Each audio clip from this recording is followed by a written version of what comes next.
I don't think I've ever felt so conflicted after consuming a Sonic product as I have with Knuckles, a 6-part TV spin-off series set in the Sonic Cinematic Universe.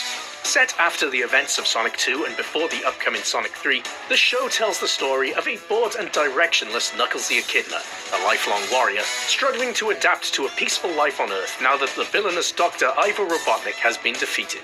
But it isn't long before he finds new purpose, as he agrees to help the well-meaning but incompetent police officer Wade Whipple on his quest to compete in and win a bowling tournament, and generally be less of a doofus. What follows is 6 episodes of some of the weirdest Sonic material ever produced, as the two embark on a cross-country road trip to a bowling tournament, while being pursued by rogue gun agents and a bounty hunter. During our time with the duo, we learn more of Knuckles' backstories through a rock opera, more on this in a bit, we meet the rest of the Whipple family, and we eventually end up with a climax that is as much of an underdog sports story as anything else. So let's dive into what I felt worked, what didn't, and what Paramount should learn from this moving forward, with my review of Knuckles. Before we begin, please like the video if you enjoy it, and subscribe if you're new here for high-quality evergreen Sonic and Sega videos. Oh, and apologies for using a lot of game footage in this review. Paramount can be a pain in the arse when it comes to copyright claiming YouTube videos. So that's why. Right, on with the review. Spoilers throughout. First, I'll say that visually, this show felt consistent with the Sonic movies. For most part, there was no noticeable downgrade in quality when the CGI characters were on screen. The whole show is actually really nicely shot and lit for most part. The CG looks great and has a cinematic feel.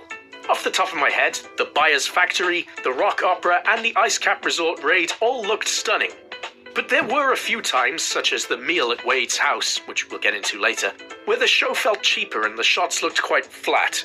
But how did Paramount pull off this movie-quality look with a lower budget, you may be wondering? The answer is simple.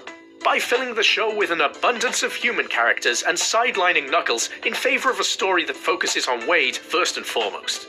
It still felt like a Knuckles show to me overall, but there was one point in particular, I think it was episode 5, where I turned to my girlfriend and said, "Where the hell is Knuckles?"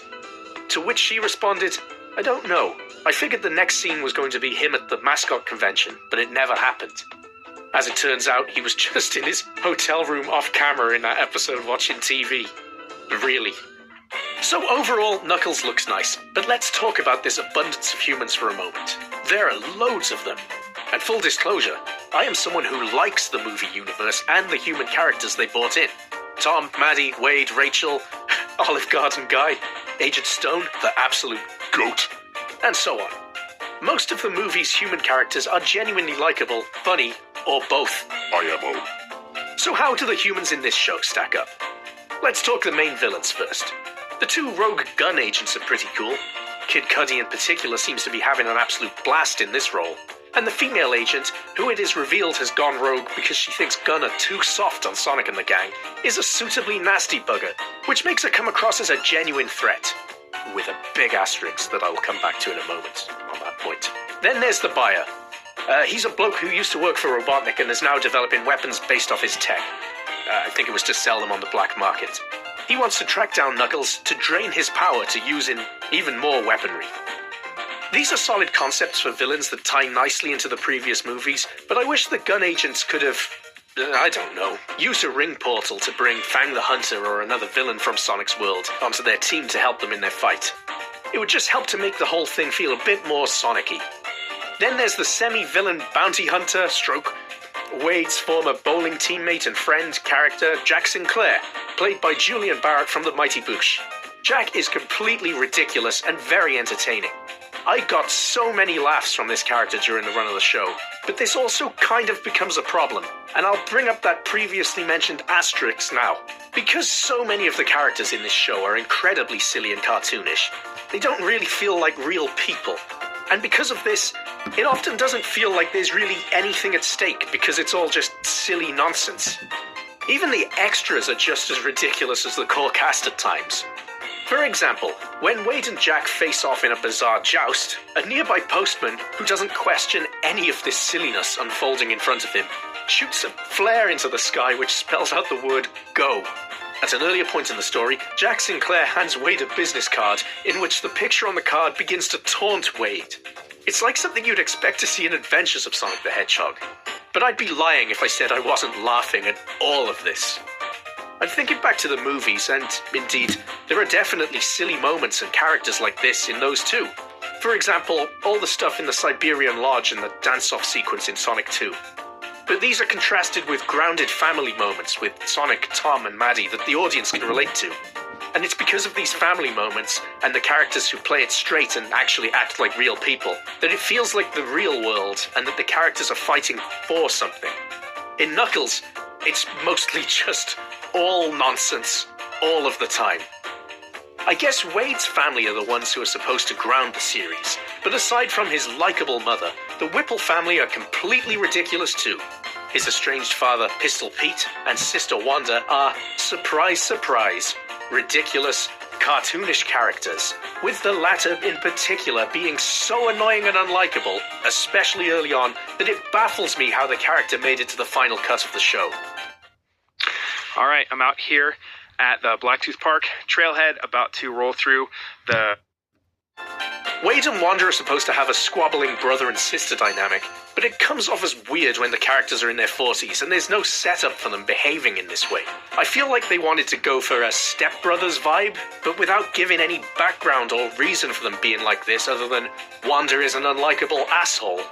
Rounding out the core cast of humans is the real focus of the story. Wade, a bumbling idiot a lot of the time, but his heart is in the right place. If you've seen him in the movies, which I'm sure most of you have, you know what you're getting here. A likable but silly man on a journey to better himself. His chemistry with Knuckles, who is once again brilliantly performed by Idris Elba, is solid, and the two characters work better together than I expected. The insecure, weak Wade being trained by a confident, strong Knuckles pair together surprisingly well. Finally, in an unexpected surprise, we have the ghost of the chief of Knuckles' tribe, Pachacamac, and he is voiced by Christopher Lloyd. Although the character is very different from the brutal warlord depicted in Sonic Adventure and its various adaptations, I found Pachacamac to be hugely entertaining and very funny whenever he was on screen. This version of the character is basically a senile old man, struggling to grasp the mechanics of being a ghost. Sure, he's completely different from the quite brutal character from the games, but I'd put that more down to the character's age and him losing his marbles. Christopher Lloyd is brilliant in this role, and I hope the character shows up again sometime. While we're on the subject of humor, let's talk the comedy for a moment. So many of the jokes landed for me in this show, and I possibly laughed more in this show than either of the movies, maybe.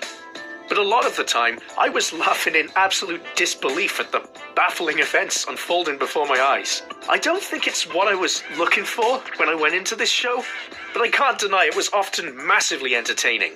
Although I'm still not sure if it was entertaining for the right reasons, if that makes sense. Maybe it doesn't, but look at the material I'm reviewing here. Let me give you an example. In episode 4, we learn Knuckles' backstory through a hilarious, low-budget rock opera sequence hosted by Pachacamac, with Wade taking on the role of Knuckles. The whole thing is very funny and very creative in how it adapts iconic imagery from past Sonic games into a live-action stage performance.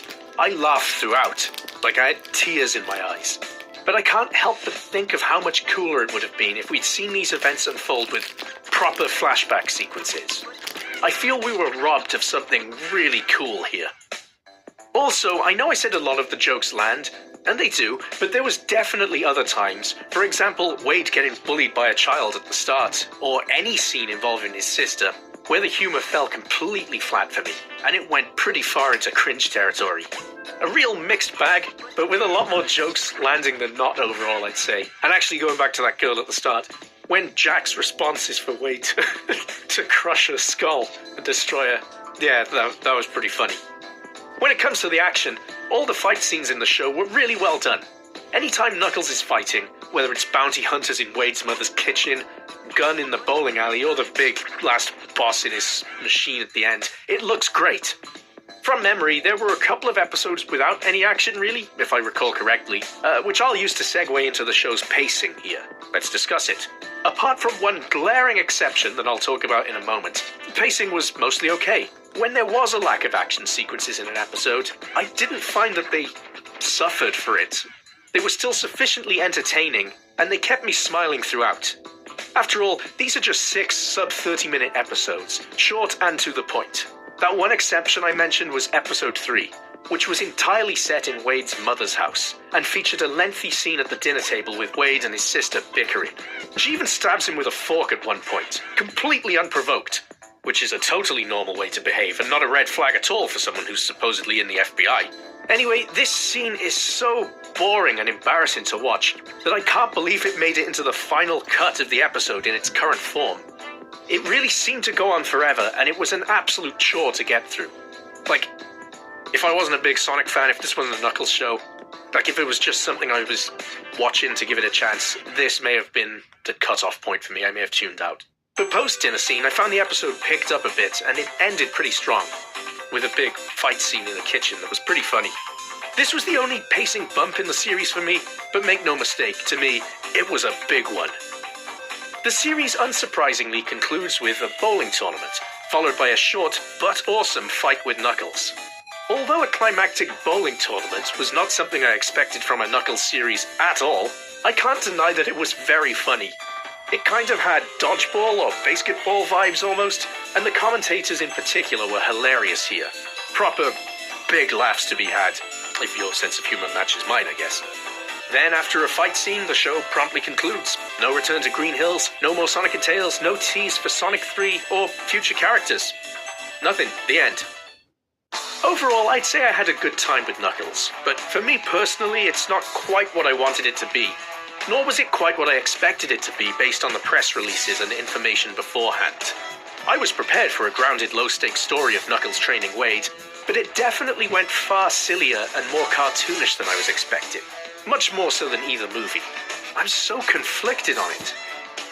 It also feels like it took the wrong lessons from Sonic 2, which leaned further into the games and focused on more of the Sonic cast rather than the humans. And then this show went and did a complete 180, going back to a human focus with minimal nods to the games. Like, there's a ski resort called Ice Cap Resort, and there's the Rock Opera. You know, Knuckles, like, runs past a goal sign he's constructed near the start. There's little Easter eggs, but this ain't it, Paramount. This ain't enough. The music is once again licensed pop songs for most part, which work fine, but it's still baffling that Paramount remains so reluctant to tap into the vault of effing bangers from the video game soundtracks that they could use in these adaptations. So as I try to wrap my head around this, and as much as I had a good time with Knuckles, I guess to me it also really highlighted how crucial Sonic movie writers Pat Casey and Josh Miller are, as well as the series director Jeff Fowler, who only directed the first episode of Knuckles, how crucial they all are to the success of the Sonic movies, and how I really look forward to them getting the keys back for Sonic Movie 3 in December. Knuckles the series is a mostly harmless side quest, completely optional viewing, and it doesn't quite do anything to fundamentally damage the Sonic cinematic universe, thankfully. But with some of the sillier stuff, it does come close at times. And if this is the kind of stuff Paramount are happy to put out, they do risk potentially damaging the Sonic movie brand at some point, since they seem to be planning on more and more of these spin-offs going forward. If it sounds like I'm contradicting myself here, or that I'm confused at some points in this review, it's because I genuinely am. What I said at the start of this review remains the same as I conclude. I've never felt so conflicted after consuming a Sonic product as I have with Knuckles. Despite talking about this for some time now, I somehow also feel completely lost for words at what I've witnessed. Did I enjoy it? Absolutely. It was bonkers. Is it what I thought it would be? No, not at all. Is it the approach I think they should have taken for it? No, not at all. But I had fun with it. Thank you so much for watching this video. What did you think about Knuckles on Paramount Plus? Let me know in the comments below, hit the like button if you enjoyed the video, and subscribe if you're new here. Thanks a lot, and I'll see you next time.